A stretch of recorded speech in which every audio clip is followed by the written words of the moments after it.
April 8, 1943, Lorient, France. Headquarters of the German Kriegsmarine's U-boat command. The war room smelled of cigarette smoke and damp uniforms. Maps of the Atlantic stretched across the walls, lines and pins marking the vast hunting grounds of Admiral Donat's wolfpacks. Around a long oak table, senior officers leaned over the charts, their gray uniforms catching the faint glow of a single hanging lamp. Oberleutnant Karl Meyer tapped his pencil on the Bay of Biscay.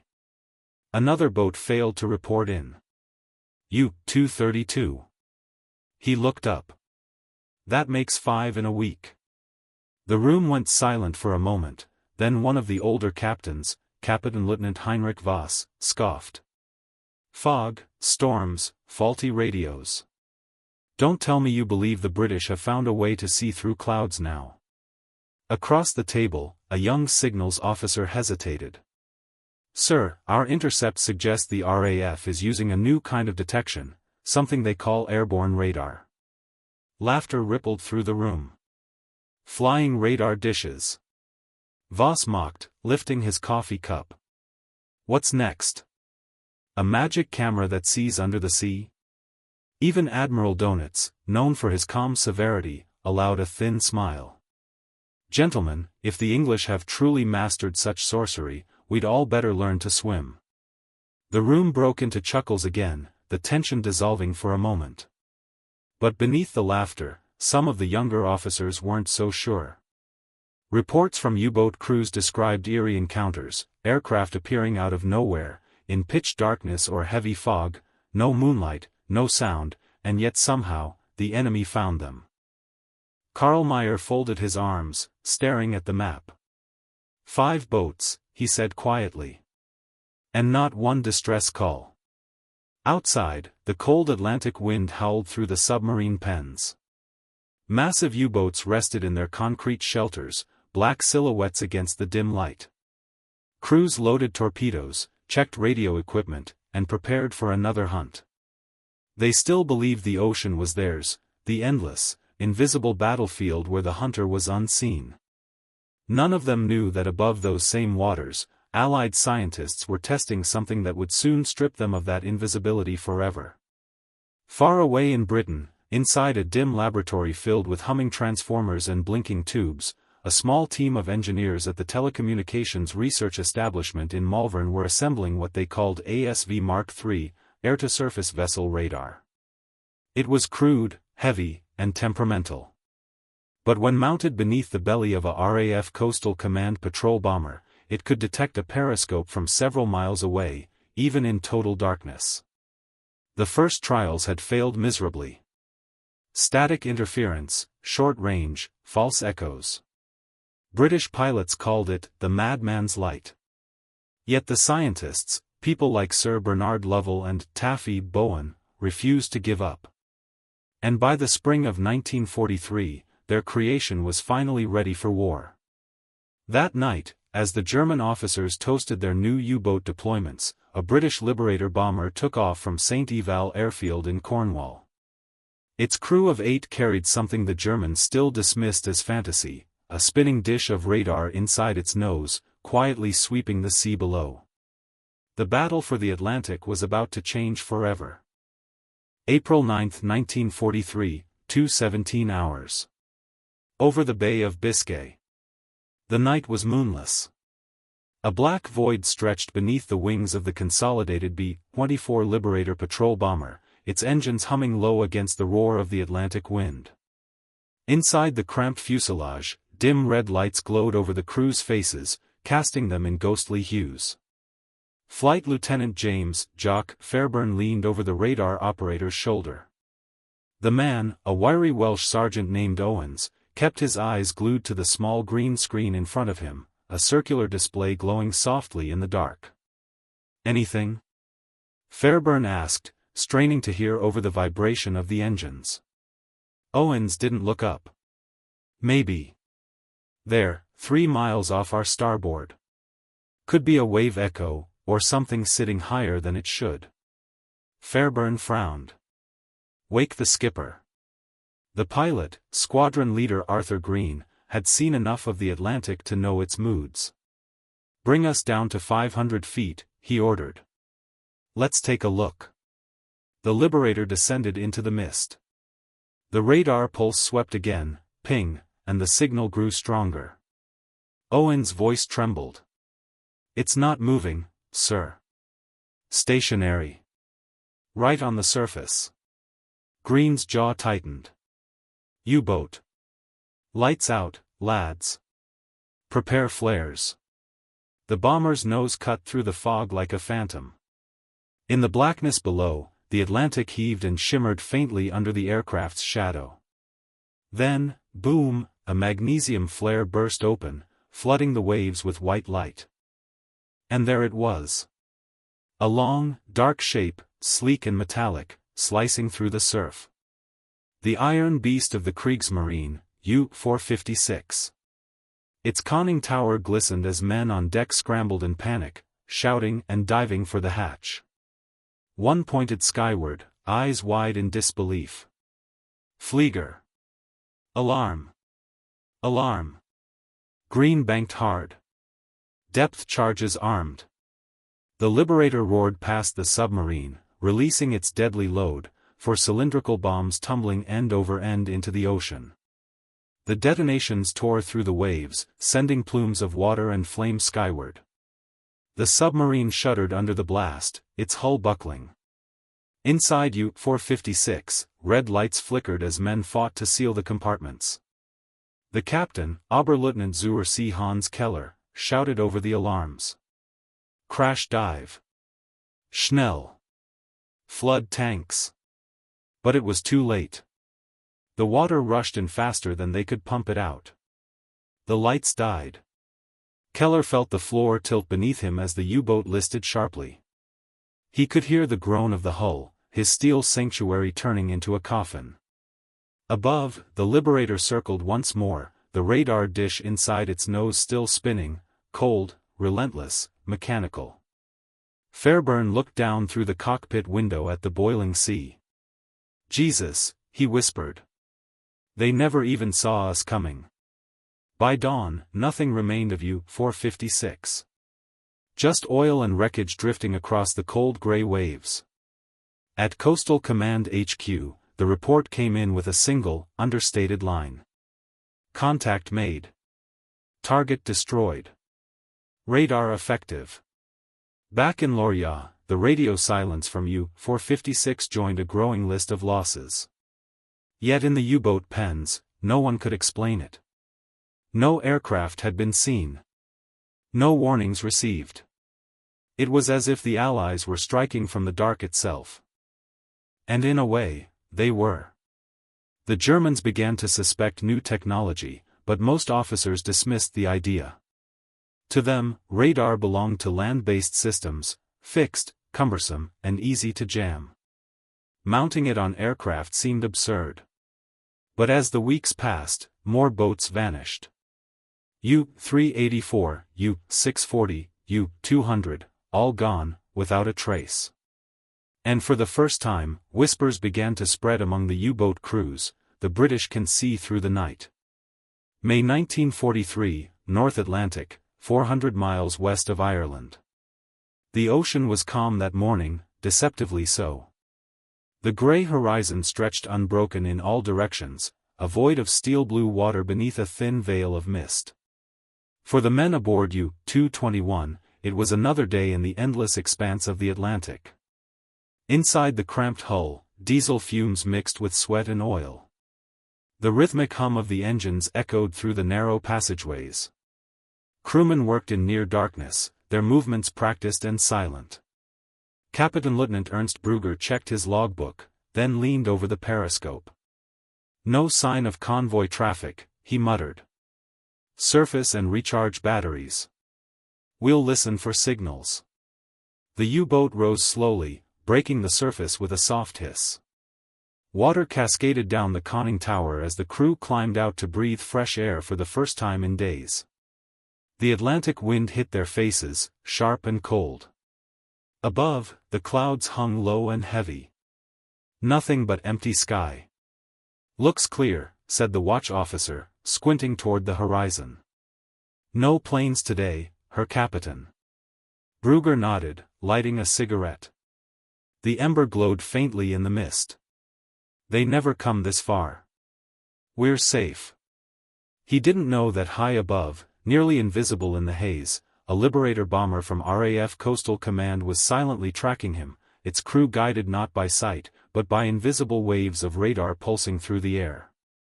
Inside the bomber, Pilot Officer Peter Collier adjusted his headset. "Range?" he asked. "Closing fast," replied the radar operator. "Strong return, dead ahead." "That's no wave pattern, she's surfaced." Collier leaned forward, eyes scanning the fog. "Bring us down to 200 feet. Prepare depth charges."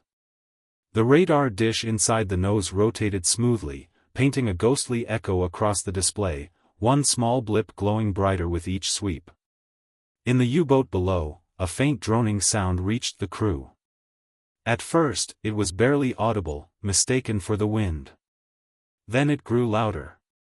Brugger froze. "Aircraft?" The watch officer lifted his binoculars, staring into the mist.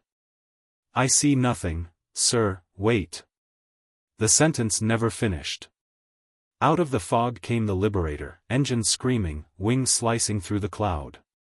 The massive bomber appeared like an apparition, silent one moment, deafening the next.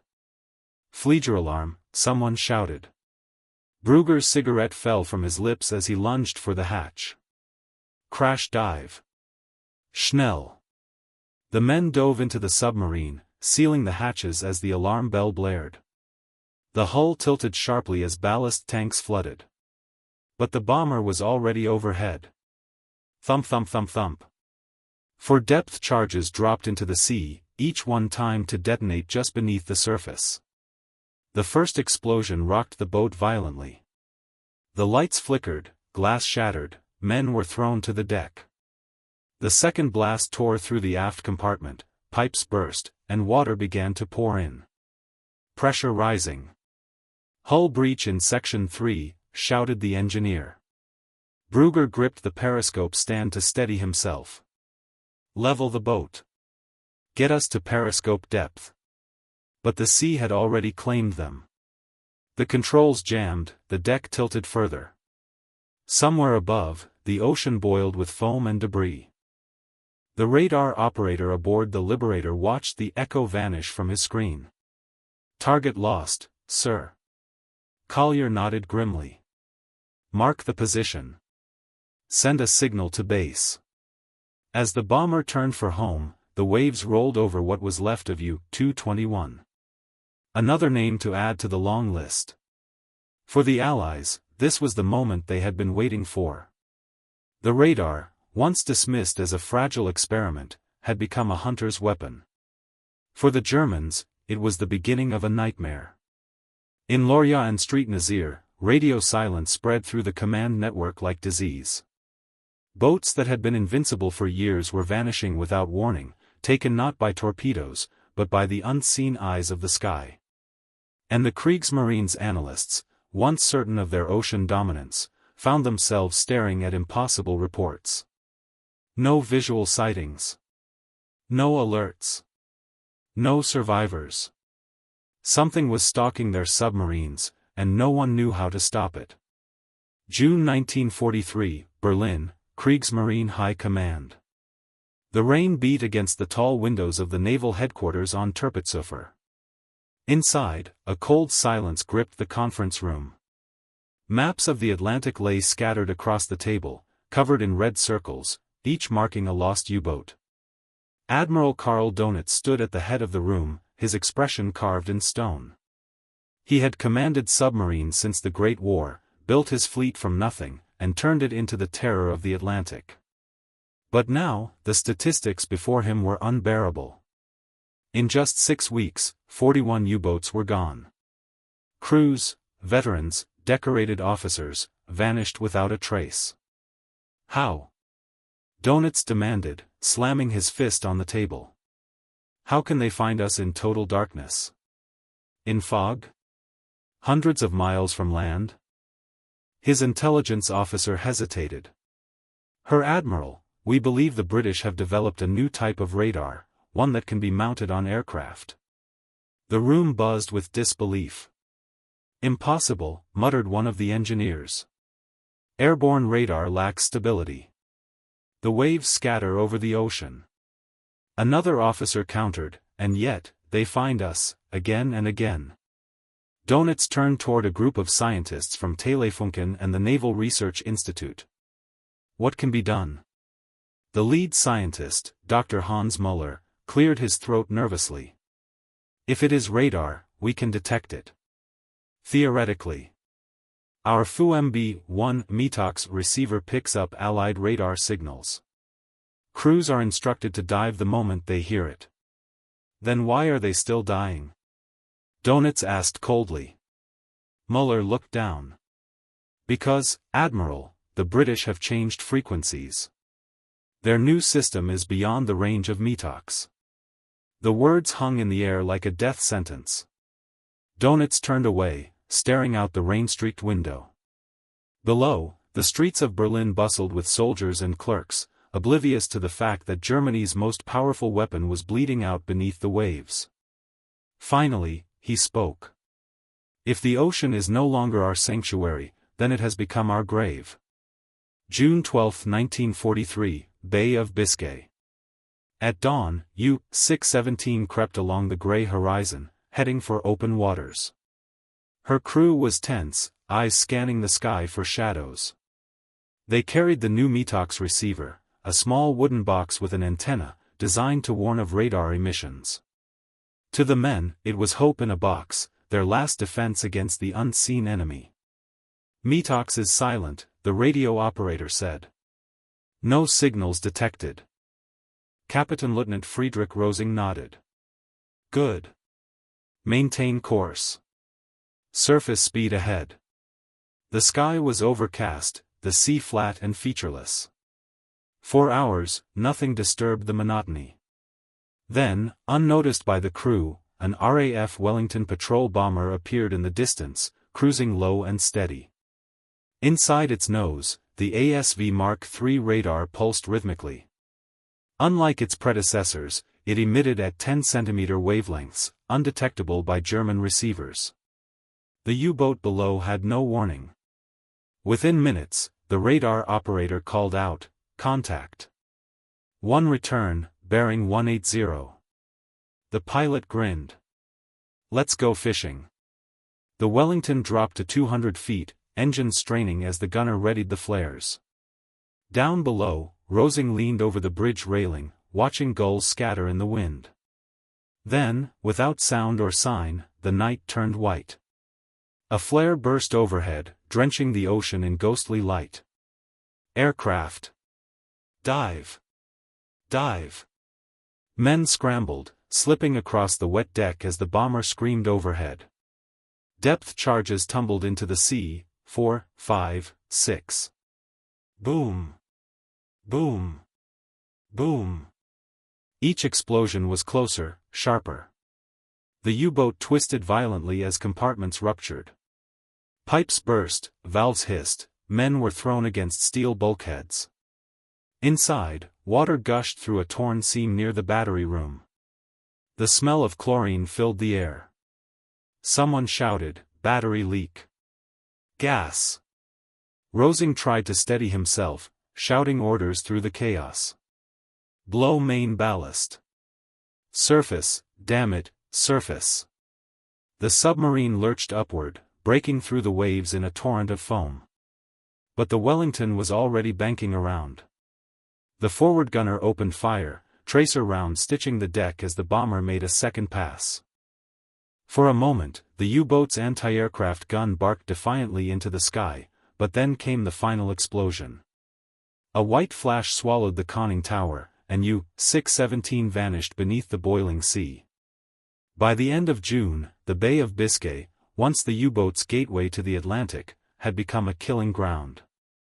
Allied patrols prowled it day and night, guided by radar and Leigh Lights. For every U-boat that left port, another failed to return. The hunters had become the hunted. And deep within Germany's research labs, engineers raced against time to uncover what had changed. They didn't yet know it, but the answer lay inside a captured British bomber, wrecked on a Norwegian fjord. Inside its shattered nose was something Germany had never seen before, a small black box marked H2S Mk3, 10 cm radar. The secret was out. But for the U-boat fleet, it was already too late. July 1943, Trondheim, Norway. The wreckage of the downed RAF bomber lay scattered across the rocky shore of the fjord, twisted and charred by fire. German engineers in grey overcoats picked through the debris with gloved hands, their breath visible in the cold air. One of them, Dr. Ernst Metke, knelt beside a shattered section of the nose and pried open a circular housing. Inside, a metallic dish, small, perfectly curved, gleamed in the pale sunlight. He called out to the others. "Here. Look at this. This is their radar." Within days, the device was flown to Berlin under heavy guard. Technicians from Telefunken and Gemma gathered in a sealed laboratory to examine it. They called it the black box of Britain's invisible weapon. When they powered it up and analyzed its frequency, silence fell over the room. 10 centimeters, whispered one of the scientists. Microwave frequency. Our Metox receivers can't even hear it. Donitz was briefed that same night. His face hardened as he listened. "So," he said quietly, "we have been blind, and they have seen us all along." He turned to his staff. "Pull back the wolf packs. No further operations until we have a countermeasure." But the order came too late. July 23, 1943, Mid-Atlantic, convoy ONS 12. The convoy stretched for miles, merchant ships laden with food, fuel, and ammunition for Britain. Around them, destroyers and corvettes kept steady formation. Above, the constant hum of aircraft patrolled the sky. One of those aircraft, a short Sunderland flying boat, carried the same 10-centimeter radar that now haunted German nightmares. At 2:41 hours, the radar operator leaned forward. "Contact. Bearing 085. Range, 4 miles. The pilot adjusted course. "Let's have a look." Beneath the clouds, U-613 cruised on the surface, recharging batteries. The watch crew scanned the darkness, unaware of the electronic eyes sweeping the sea above them. Then, like the crack of thunder, a blinding white light erupted overhead, the dreaded Leigh Light. Flieger. Flieger über UNS. Panic swept the deck. Men dived for cover, shouting for the captain. The Sunderland banked sharply and dropped its depth charges in a perfect line across the submarine's bow. The ocean exploded in towering plumes of fire and water. The U-boat rolled violently, one propeller blown apart. Inside, red emergency lights flickered as Captain Wilhelm Knapp fought to save his ship. "Damage control. Seal the aft compartment." "Too late, sir. Pressure's breaking through." The hull groaned like a wounded animal. Then came the final roar, the crushing implosion of steel under thousands of tons of seawater. From the surface, all that remained was a slick of oil and a few shards of debris. The Sunderland's crew circled once, silent. The pilot noted the position. "Another one gone," he said softly.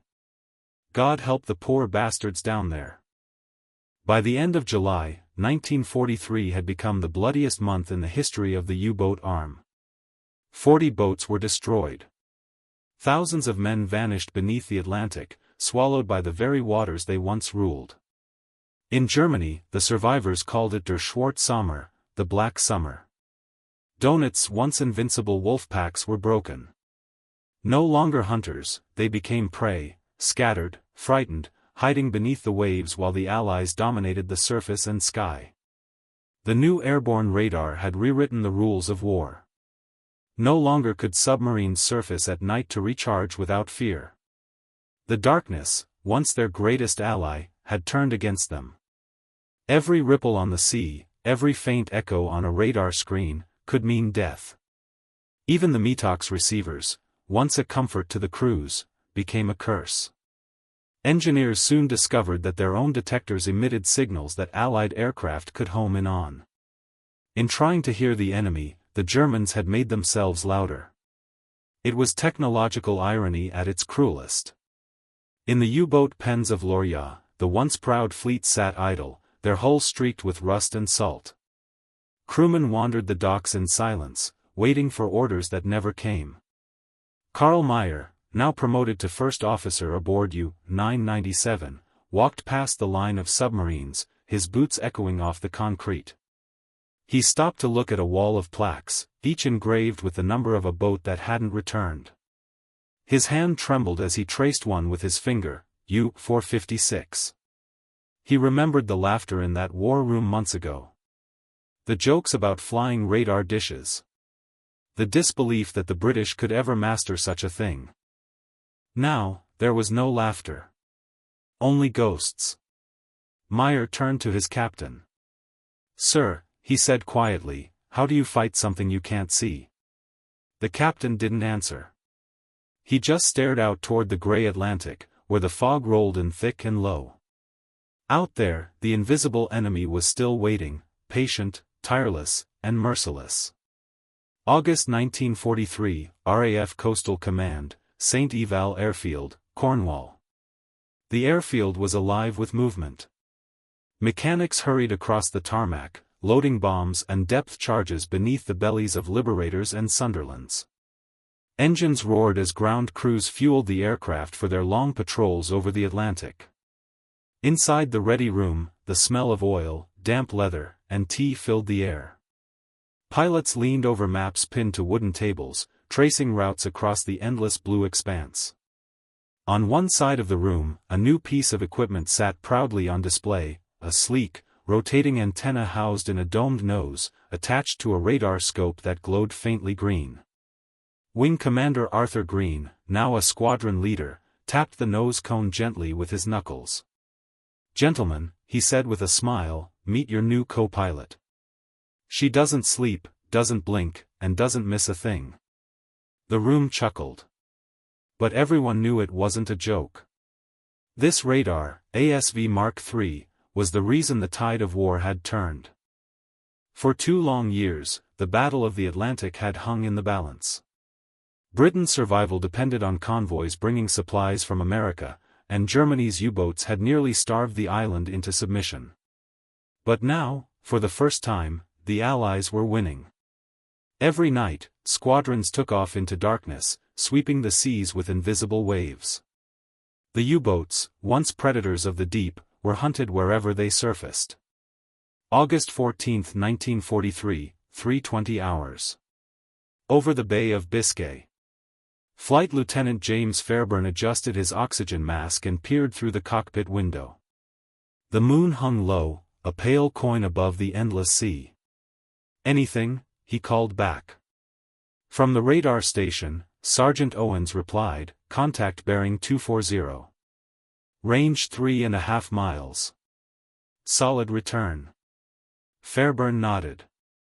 "Right. Let's wake them up." The Liberator descended into the mist, silent but for the drone of its engines. The radar blip grew stronger, steady and unmistakable. Below, on U-241, the watch officer scanned the horizon nervously. The sea was calm, too calm. He leaned into his binoculars. "Nothing," he muttered. "Absolutely nothing." Then the night exploded into light. A flare burst overhead, and the sky turned white. For a split second, the men on deck saw the outline of the Liberator descending toward them like an avenging angel. "Aircraft! Schnell!" The captain's voice roared through the ship. "Crash dive! Flood tanks!" The U-boat began to slip beneath the surface, but the bomber was already overhead. The crew and the Liberator could see tiny figures scrambling across the deck before they vanished beneath the waves. Depth charges away. The explosions ripped through the sea. The radar operator watched his screen, the glowing dot flickered, then disappeared entirely. Fairburn exhaled, his hands trembling slightly on the controls. They never even had a chance. Owen said softly, none of them do anymore. By the late summer of 1943, radar patrols flew around the clock. Coastal Command alone had sunk more U-boats in 3 months than in the previous 3 years combined. And it wasn't just radar that gave the Allies their edge. The scientists at the Telecommunications Research Establishment had developed the Leigh Light, a powerful searchlight mounted under the aircraft's wing. It allowed pilots to spot surfaced submarines the moment their radar operator called out a contact. The first time it was used, the Germans had no idea what it was. Survivors spoke of a blinding sun appearing suddenly in the night sky, followed by explosions. Superstition spread among the crews. Some whispered that the British had eyes of light, or that the gods themselves had turned against the Reich. But for the scientists and pilots, there was nothing supernatural about it. It was the cold precision of physics, and persistence. Every loss, every failed experiment, every hour of sleepless research had led to this, control of the skies and, with it, the Atlantic. August 28, 1943, Berlin, Naval High Command. Admiral Donat sat alone in his office, staring at the reports on his desk. Columns of numbers, names, and positions, all ending in the same word, missing. He rubbed his temples and looked up at the portrait of the Führer hanging on the wall. For the first time, the architect of the U-boat war felt the weight of inevitability. He had always believed technology would save them. New torpedoes, faster boats, better sonar. But now, it was technology, British, American, unseen, that was destroying them. He picked up his pen and wrote a terse order. Effective immediately, all U-boats are to minimize surface time. Travel submerged by day. Surface only at night to recharge. Maintain absolute radio silence. Avoid the Bay of Biscay. It was the most cautious order ever issued to a fleet built on aggression. And it marked the end of the Wolf-Pack era. As September approached, the U-boat bases along the French coast grew quieter. The once busy pens echoed with the sound of empty footsteps. The veterans who remained smoked in silence, staring at the horizon they no longer trusted. Karl Mayr stood among them, preparing for what might be his last patrol. His new radar detector, a more advanced model, was mounted in the control room. But he didn't believe in it. Not anymore. He knew now that the British radar couldn't be heard, couldn't be outrun, and couldn't be fooled. When it found you, it was already too late. September 1943, North Atlantic, 200 miles west of Brest. The sea was black glass beneath the pale shimmer of the stars. U-997 cut through it like a silent blade, surfacing briefly to recharge her batteries. The diesel engines rumbled low, vibrating through the steel hull. Inside, the crew moved quietly through the narrow passageways. Sweat, oil, and metal filled the air. Even the youngest sailor understood now what the silence meant. It was not peace, but the calm before a storm that never failed to come. Oberleutnant Karl Mayr sat in the control room, staring at the red-lit gauges. His captain, Korvettenkapitän Otto Reimer, stood beside him with a mug of cold coffee. "Any signals?" Reimer asked. "None, sir," Mayr replied. "The new detector's silent." Reimer gave a dry laugh. "So was the last one before we buried you, 241. They exchanged a look. No words were needed. Above the waves, the night seemed endless, empty. But somewhere far off, just beyond sight, a British patrol plane was searching. A B-24 Liberator of No. 86 Squadron, piloted by Arthur Green, the same man who had once toasted the flying radar dish back in 1943, now hunted with it every night. The mission briefing had been simple: intercept all surface contacts west of Brest. Green's radar operator called out over the intercom. "Contact. Range 5 miles, steady return. Bearing 185. Green straightened. That's no trawler. Let's move. The bomber banked into a gentle turn, the radar blip pulsing stronger with each sweep. Below, Meyer froze. Something, intuition, maybe fear, made him glance up. "Sir," he said quietly, "I think we should dive." Reimer frowned. "You see something?" "No, sir. I just feel it." Reimer hesitated. He'd heard this before, from men who swore they'd felt a presence in the air before the attack came. Some survived. Most didn't. He slammed his mug down. Crash dive. Schnell. Klaxons blared. Men sprinted through the compartments, sealing hatches. Valves hissed as the ballast tanks flooded. The U-boat began to slip beneath the surface.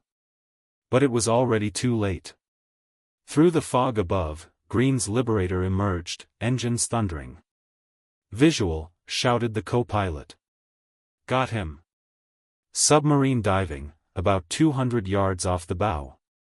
"Light on." Green ordered. A blinding white beam pierced the darkness, the Leigh Lights slicing through the mist, locking onto the submarine's tower as it sank. "Depth charges away." The Liberator roared overhead. Seconds later, the sea erupted. Boom. Boom. Boom. Inside the U-boat, men were thrown from their bunks. The lights flickered, alarms screamed. A pipe burst in the forward torpedo room, flooding it instantly. "Pressure breach." "Forward section flooding," shouted a crewman. Reimer gripped the periscope stand. "Level the dive." "Blow main ballast." Meyer shouted over the noise. "Sir, engines unresponsive." Water surged through the lower decks. The sound of steel bending under pressure filled the compartment, a hollow groan, followed by a sharp crack. Reimer's last order was drowned out by the ocean itself. Seconds later, U-997 imploded, snuffed out in the deep with all hands. At dawn, Green's crew circled the area. The radar operator watched the blip fade into nothing. "She's gone," he said quietly. Green nodded. "Mark the position. Send the report." He didn't smile. Nobody did anymore. The victories came too easily now, and every sinking was the same, a brief flare of light, then silence. They knew what it meant. They were killing men who could no longer fight back. In Berlin, Admiral Donitz received the message with grim inevitability. He read it once, folded it, and placed it beside dozens of others just like it. His staff waited for orders. Finally, he said, "No more deployments west of the Bay of Biscay. Recall what remains of the fleet." A pause. Then quietly, "The Atlantic is lost." It was an admission no German admiral had ever spoken before. October 1943, Lorient, France. The submarine pens stood silent now, their vast concrete walls echoing with the distant rumble of Allied bombers overhead. Rust spread across the hulls of the remaining U-boats. The ocean air tasted of salt and defeat. Karl Mayer's name was added to the memorial wall, one more officer among the thousands who had vanished into the deep. Those who survived spoke in whispers of what had happened out there. They said it wasn't luck. It wasn't fate. It was the machines, the invisible eyes in the sky that hunted them even in fog, darkness, and storm. What the officers in Lorient had once mocked as flying radar dishes had become their executioners. The hunter's ocean had turned into a graveyard. And the men who once ruled it could only wonder how they ever thought the night belonged to them. In the years that followed, the story of airborne radar became one of the quiet triumphs of science in war, a victory not of guns or ships, but of minds. It was radar that turned the tide, that gave shape to the unseen, and that proved, once and for all, that the darkness no longer offered safety to those who hid within it.